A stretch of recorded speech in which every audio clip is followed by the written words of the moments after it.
Alright, so after UFC Fight Night Paris and UFC Noche, the fighting nerds have gone through some generational humbling, and today I'm going to be going through each one of the fighting nerds and think what could be possibly next for them, how they could potentially improve, and, you know, just, you've already read the title of the video. I shouldn't have to explain this to you. Now, if you guys want my honest opinion, which you probably don't, I feel like the fighting nerds definitely needed this humbling. I mean, you got Mauricio Ruffy, who beat King Green and James Loptop, and all of a sudden thinks that he's ready for Ilia Topuria, and also John Silva acts like he has an extra chromosome. But other than that, the fighting nerds are pretty fine in my regards, especially Carlos Prates. I love Prates. Carlos Prates, marry me! Now, kicking things off, we're gonna go ahead and start off with John Silva, and to be honest, I definitely think that there's hope for the guy. Now, John Silva is a pretty good fighter who's known to survive pretty tough positions, and we saw it against his fight with Diego Lopez, where he took 40 elbows to his bald dome and still got up to continue the fight. Even after the elbows and all the ground and pound from Diego Lopez, he managed to throw some pretty hard strikes that definitely would have knocked out anybody in the division. This guy is definitely a top 5 fighter in the featherweight division, and I wouldn't say that it's unrealistic to say that we could definitely see him fight for the title in the near future. His punches and elbows are very powerful and definitely have the ability to knock anybody out, and I could definitely see John Silva getting the title in the near future. However, I can't say the same for Mauricio Ruffy. Listen, as much as I like Ruffy, I don't think that his career will hold up long enough to be able to fight for a title shot. Ruffy does not have good ground game, and we saw it against his fight with Benoit St. Denis, where he got the rear naked choke in to get the round 2 win. Realistically, I only think that Ruffy is going to be around in the UFC just due to highlight factor. Ruffy is going to be around to give us those exciting fights, those exciting knockouts, and while I think that he's definitely going to fill a spot in the lower rankings,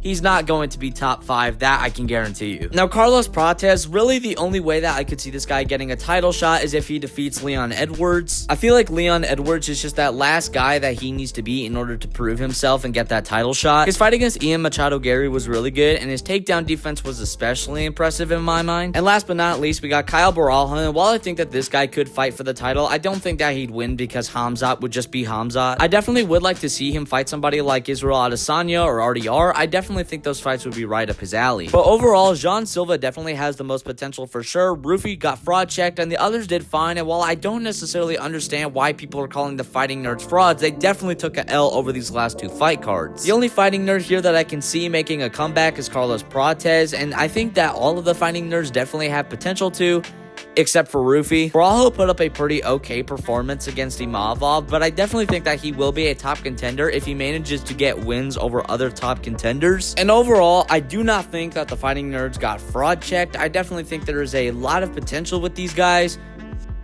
except for Ruffy. Overall, I think that they just need to work on their ground game. A lot of these fighting nerds don't necessarily have the ground game to go up against these top competitors and move up in the rankings. Like, the fighting nerds have very good striking, especially John Silva. I feel like he could definitely knock out any top contender in the featherweight division. John Silva definitely has the best striking out of any of the fighting nerds by far. It's just unfortunate that he went up against a Diego Lopez, who apparently consumed a Mario mushroom that day and just would not go down. But overall, John Silva, I could definitely see him fighting for the title and definitely winning. Kyle Baralho, while I feel like he could fight for the title, I don't necessarily see him winning because, you know, Hamzat Chimaev. Granted, it would be entertaining to see him fight somebody like Israel Adesanya, RDR, or hell, even DDP. And obviously, there's just no hope for Ruffy. And Carlos Prates, as much as I like the guy, I don't necessarily think that he's going to be a top contender. He's an entertaining fighter for sure, and he's got great knockout power, but the chances of us seeing him at a top 5 or top 3 position in the UFC is incredibly low, to be honest. If he fights like Shavkat or Sean Brady, then we could definitely see that, but I just really can't see it right now. I'm sorry, Carlos. I love you. And yeah, that's my video on the fighting nerds and what I personally think is next for them. Definitely be sure to let me know